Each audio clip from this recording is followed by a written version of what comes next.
চলে আসলাম 60 গম্বুজ মসজিদে নামাজ পড়তে। এই যে দিঘির পারে, 60 গম্বুজ দিঘির পারে নামাজ পড়ে বের হয়েছি, প্রায় 1 ঘন্টা হয়ে গেছে। আসলে ট্যুরে বের হবো আজকে। আর আমার সাথে আছে পিছনে আরিফ বিল্লাহ, আর এই পাশে আছে নায়ক খাবার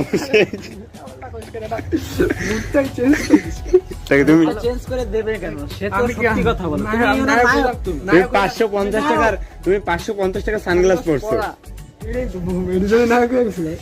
আমরা মনে কর 550 টাকা সানগ্লাস কোনোদিন চোখেই দেখিনি, পরা তো দূরে কথা। চোখেই দেখিনি, ওর একটু দাগ পড়ছে, তার কলেজে হাঁটতে যাইতেছে। ইন্স্যুরেন্স করাবি। ওর সাইকেল যেমন ভাই, এইটা আমার সাইকেলের কথা আলাদা, সাইকেল ওর কাছে বউ। আমার এইটা আমার কাছে ওই টাইপের কিছু, কিন্তু অতটা স্পেশাল না। আজ পর্যন্ত চশমা কেউ বউ বানায় না। ভাই সব সব মানে একটা জিনিসের মায়া। 10-15 দিন নতুন যেহেতু আছে, সেজন্য 10-15 দিন ওকে। তাহলে তুই 10-15 দিন পরে চশমাটা আমায় দিয়ে ওকে, তারপর একটু সানগ্লাসটা আমাকে দিয়ে দিস।